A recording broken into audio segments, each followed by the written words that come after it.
Ladies and gentlemen, boys and girls, children of all ages, John and Lee proudly present the greatest wrestling show ever! Okay, guys, so we're into episode 6 of series 2, and I think this is the first match between two now deceased opponents. Am I right in thinking that? Oh, crikey. Yeah, I think you're Quite right. a few where, oh no, Warrior Andre, they're both dead. Oh, yeah. The others within the match aren't all dead, but they were. I don't think anyone from series 1, or at least both halves of the matches, were dead, were they? No, I'd have to revisit it. But no, I think you're right. The second match. I'm fairly sure no one in series 1. There was obviously individual people that were dead, but no, both halves of the match. Andre versus Warrior. That was really a bit of a cheat on our part, wasn't it? To be honest. Yeah, but that's a potential idea for season 3 or 4 there. Oh yeah, what, dead people? Yeah. Brilliant. I like it. That sounds like a cracking idea. Are we going to get like season after season, just that it gets a little bit weaker as a concept? Yeah. Until eventually it's just us playing WWE 2K12. Yeah. Talking about it. Okay, guys, so this is also an actual first. This is the first time we're watching a match that isn't on the WWE network. So having Googled Roddy Piper versus Mr. Perfect, nothing obvious came up on the network. So we've gone for a match off YouTube. If anyone wants to watch it, it's entitled Roddy Piper versus Mr. Perfect 1991. It's the first thing that comes up. It's pretty easy to find. It's 15 minutes, 18 seconds long. I suggest maybe should we start at 0 minutes, 0 seconds? Yeah, that's a good shout. Yeah, call me old-fashioned, but right. Okay, 3, 2, 1, off we go. So this is, now did I see, is this at MSG, is that right? Is it Madison Square Garden, or is it somewhere else? I think it is. Very dark, isn't it? And it's for the IC belt, I think. Yeah, so Mr. Perfect's definitely one of the people you think of as quintessential Intercontinental Champion, isn't he? It's Yes. him, it's Brett, it's Shawn, maybe Razor to a slightly lesser extent. Definitely the workhorse quality wrestler who, at least at that point, just doesn't quite feel ready for the main event level. Obviously, a number of them have got on to that, but usually at the point they're holding the Intercontinental title, they don't quite feel at that level. Yeah, I think back in the day, during this, again, what I always called the golden era, I always thought of the IC belt as kind of middleweight. Yeah. And then obviously you've got your heavyweight. But yeah, when I think of the Intercontinental title, the first person I always think of is Kurt Hennig, Mr. Perfect. And I loved him at the time. He was obviously he was a heel. But I always respect what a great wrestler. You always knew you were in for a good match. Am I right in thinking, do I remember correctly, that you used to do the Perfectplex on your friends in the playground at school? Yeah, I had it nailed as well. And it was really difficult to get out of, as long as you locked your fingers. Yeah. It was. Did you lock your fingers properly? Did you use the butcher's grip? No, I've only learned that since interlock, yeah. So if you interlock like that, and it pulls like that, it can potentially dislocate or damage your fingers and your hands. And it's just not as tight a grip. Like, think about it, that, it's pretty tight, but that... That's not a very good description, by the way, for a podcast. Well, I don't care. No one's listening, are they? It's just us two chatting nonsense. I think that came up, of course, when we were talking about the full Nelson.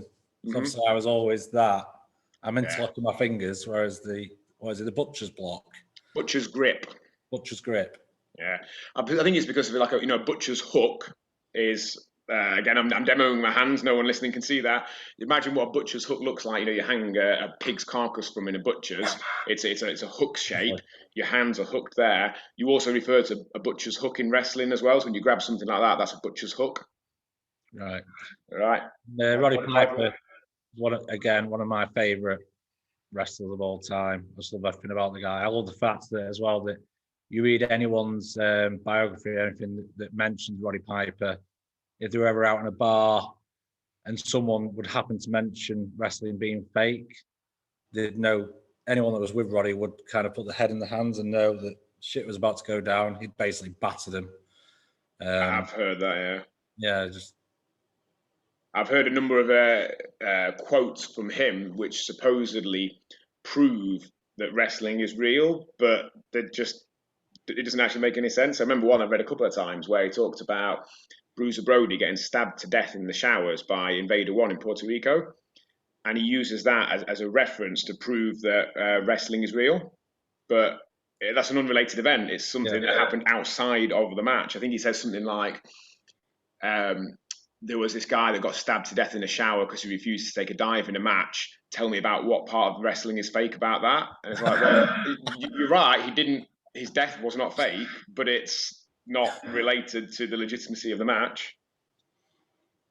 I think I've actually seen this match, so I don't know if it's done it before. I've just seen the bit there where Roddy kind of mimicking Kurt by spitting out the chewing gum and going to volley it away with his hand, and he misses. Mm-hmm. Yeah, I'm fairly sure I haven't seen this, but I fell flat on its arse, that one.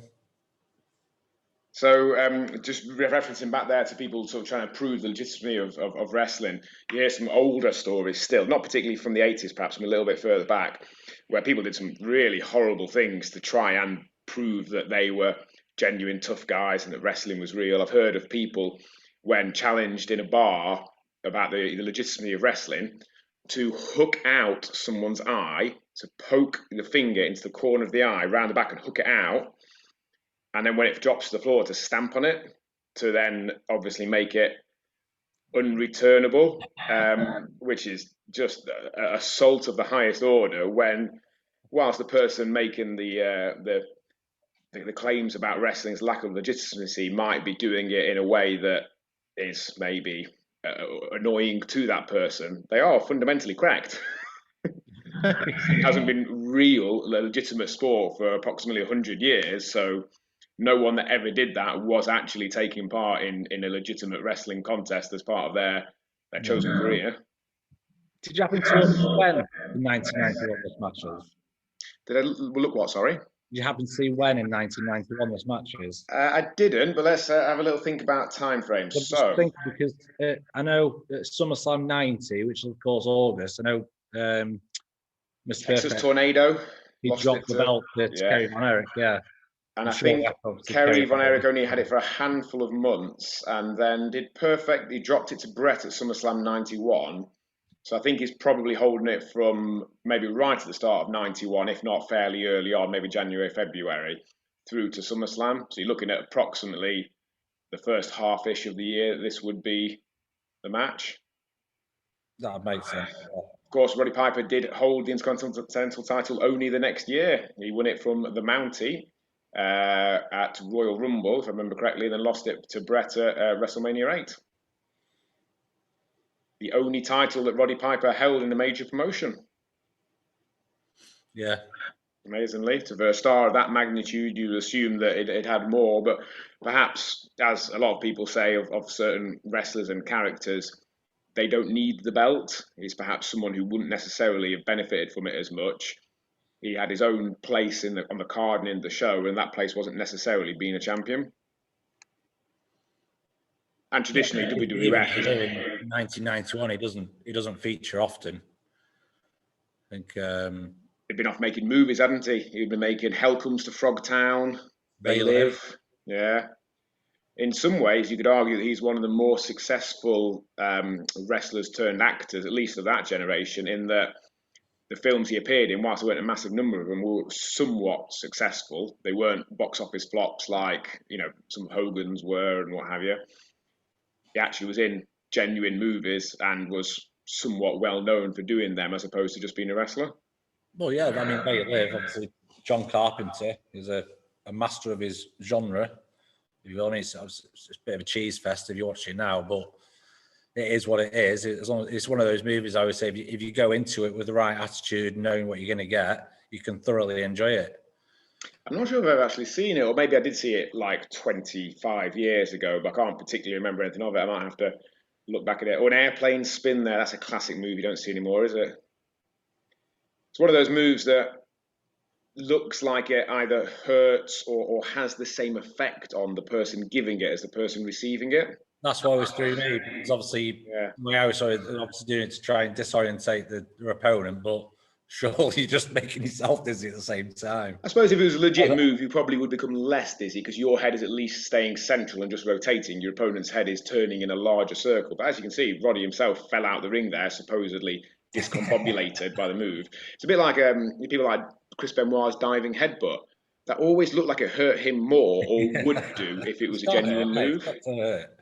It's got to hurt both involved. Yeah, if you're headbutting someone's head, you could argue it would hurt similar. But if you're headbutting their shoulder area, which it normally did, that's going to hurt you more, surely, because you can get hit pretty hard in the shoulder and it not hurt. When someone dead armed you at school, it hurt, but it didn't really make much difference. If they punched you with the same force in the head, it definitely hurt a lot more.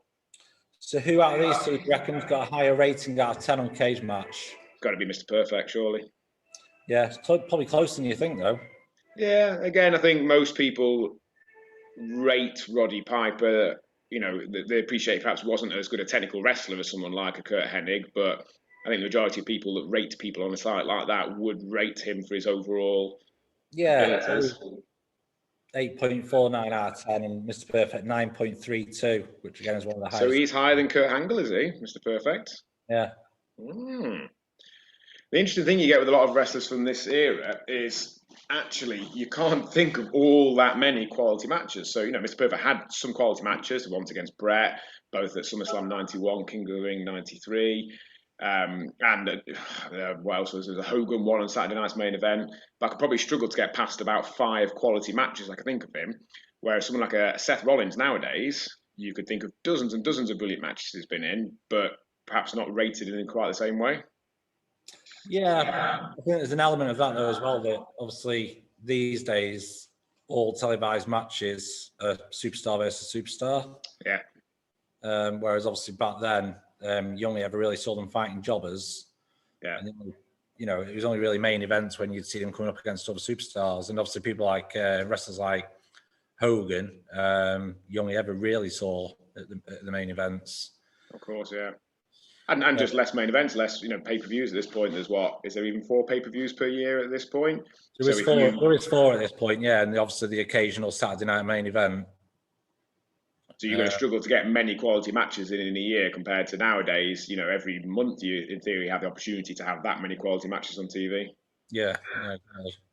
It's interesting you hear a lot of either older wrestlers or maybe older fans as well talk about kind of the changes to modern wrestling compared to then. And one of the things that some people don't like is that people can't call a match nowadays. So they can't just go in and wrestle a match. They have to plan a high proportion of the spots.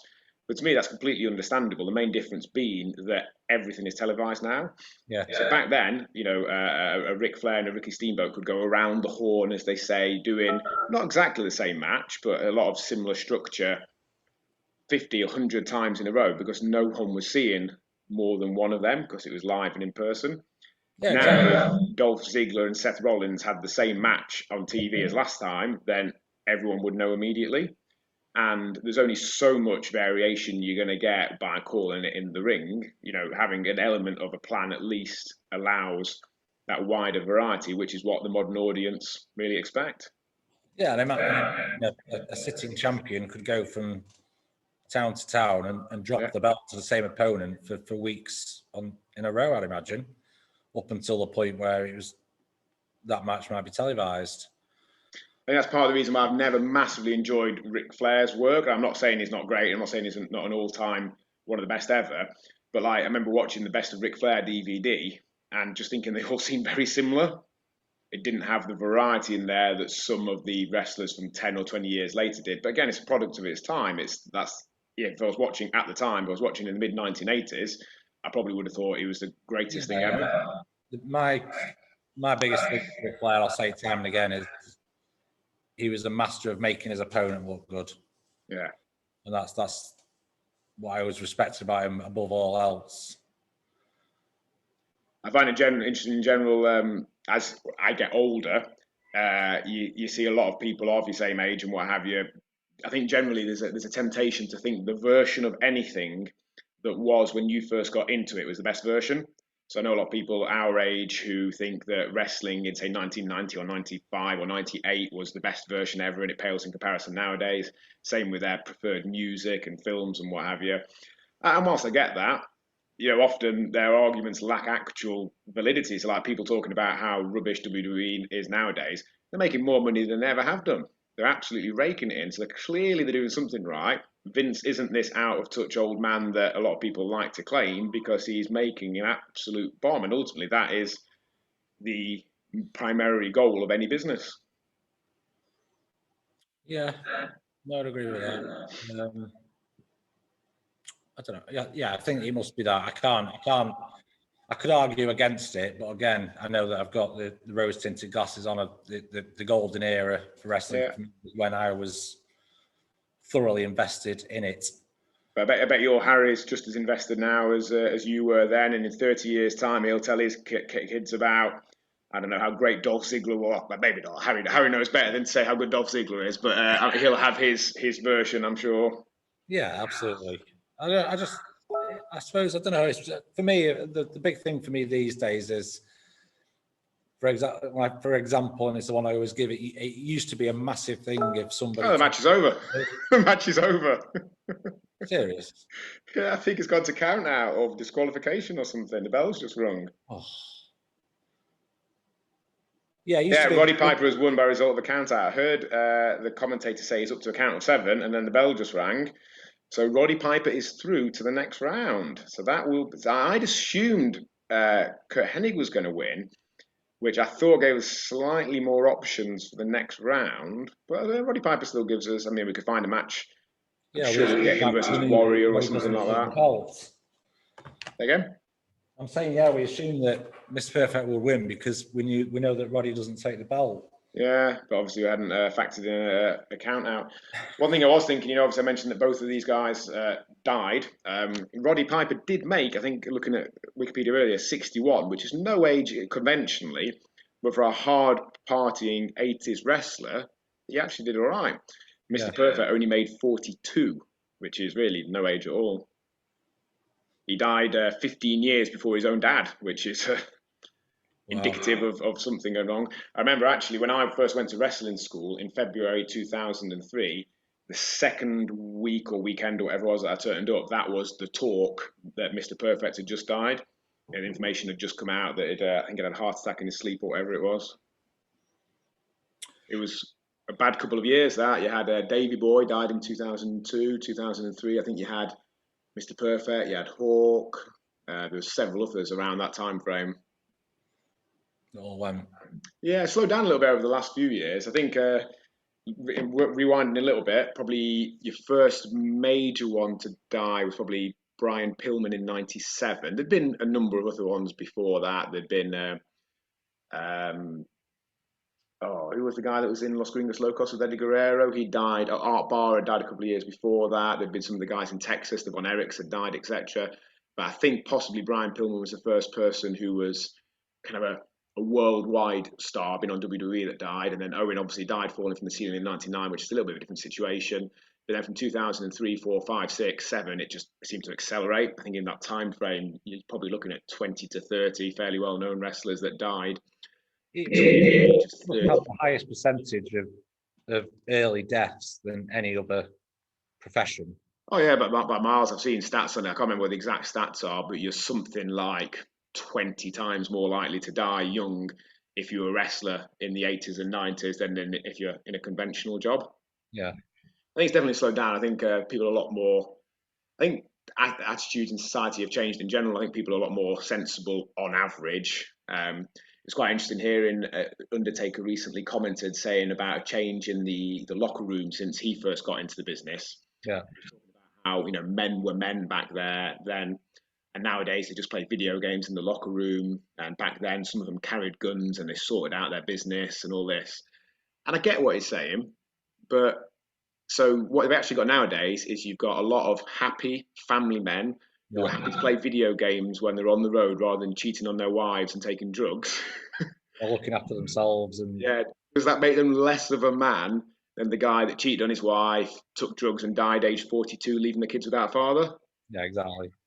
Yeah, I'm not convinced. I think that as well of people when they talk about celebrities from like the 60s and 70s and about how they were real men, and it's like, well, it's come out since then that he slapped his wife around, he drank every day, like, I'm not putting him down, but I'm not sure that's the quality of man to hold up just because he played a tough guy in some films. Yeah, exactly. I suppose what's your definition of a real man? Is a real man Yeah. somebody who looks after his family and himself and wants to provide, or someone who can, like you say, just Play a tough guy in a film. mistreat themselves and everybody around them throughout their entire career? Right, let's have a look then at what we're going to do for next week. So, Nice. right, who have we got left? So we've got Sting. I don't know if you saw, Sting had his first match on Sunday for about 5.5 years. Did you see that? No? So Sting signed with AEW, which I think you're aware of them. It's kind of the secondary Yeah. promotion in America now. And he had a tag match. It was him and Darby Allin versus Brian Cage and I'm actually not sure who the other one is. I flicked through the highlights on YouTube last night. It was one of these cinematic style matches. So it's obviously been filmed in chunks, in sections, and a little bit similar to maybe AJ Styles versus Undertaker last year, but even more cinematic. Like, it's clearly not, it doesn't look like it could possibly have happened in order. And there's a number of those like camera angles where it's like, well, that just is clearly filmed like a film. But yeah, Sting's first match since his match with Seth Rollins at Night of Champions 2015. That's quite interesting. They had a big debut as well. So they've recently signed The Big Show and then had a big debut on Sunday night, which turned out to be Christian, only a week or two removed from his reappearance at the Royal Rumble, which is very interesting. Okay. Right, so speaking of Christian, we could try and get an Edge match in, or, I mean, who are we going to get Edge in against? We've probably got an Edge versus Chris Jericho somewhere, I'd have thought. Or who's Sting going to go against? I mean, that's the question. You could probably do, let me think. You've got Sting, Scott Hall, Goldberg, and Kevin Nash were all in WCW at the same point, so you could probably make any combination of that for work. So We've got a Sting versus Scott Hall from WCW Uncensored 1998. Is that that was Sting as the world champion, having had it confirmed in his rematch with Hogan, and Hall as the winner of the previous year's World War III pay-per-view. I don't know if that's a particularly great match or use of either of them. Okay. I'm tempted by Scott Hall as Razor Ramon versus Kevin Nash as Diesel from SummerSlam 94, because that's very much Diesel on the ascendancy, having only a year before debuted as Shawn Michaels' bodyguard. He's had a good showing at the Rumble earlier on, but he's only really starting to come into himself in what, looking back, was his breakout year. So do you think Diesel versus Razor Ramon, Shawn Michaels in Diesel's corner, SummerSlam 94 maybe? Sounds good. Let's do it. I'm sure we could then make Goldberg Sting work. I'm sure Goldberg and Sting had at least one fairly major match in WCW. That could be the week after, perhaps. Sting's fought everyone, hasn't he? Apart from Chris Jericho, it would seem. Probably. You'd think so. I mean, the only thing with Sting and Goldberg is they were primarily faces around that time. They were both in WCW, which limits their options. I'm pretty sure I have a vague recollection of one match, but I reckon Diesel Razor, SummerSlam 94. So you'd missed that, wouldn't you? Because you switched off after WrestleMania 10, didn't you? Yeah, so around that time that's the sort of time when I might have probably been aware of what was going on and keeping my eye in, but not fully invested. I'd stopped playing with figures as well. There's no Hulkster. It was all over for young Lee. I think this is around the time as well where I was keeping it a secret that I was still playing with wrestling figures as well, because I was obviously pushing 15 at this point, and probably not the coolest hobby to still be maintaining. I look back at some of the things I used to still like when I was, and I now realise in retrospect, I don't know if I was just a bit older when I still enjoyed them, or if kind of everyone did and no one kind of mentioned it because it wasn't cool. I'm fairly sure I remember watching Rugrats on Nickelodeon when I would have been, I wasn't 10, I was maybe like, I mean, we had Sky, so I was at least 15. Oh no, I was watching Rugrats right up until probably even when I got with Emma. I'm sure I used to watch Rugrats with Emma on a Saturday morning. Okay, that makes me feel slightly better. Rugrats is a great show. That's good then. And there was, but to be honest, I think they knew that anyway. I think there was intention in there because there was definitely jokes in there that only grown-ups would have got. That makes me feel a bit better about liking Rugrats. Yeah, when I said liking, I still watch it every day now. That's kind of what I was bringing it around to. It's a great show. Okay, on that bombshell, we'll leave it till next week.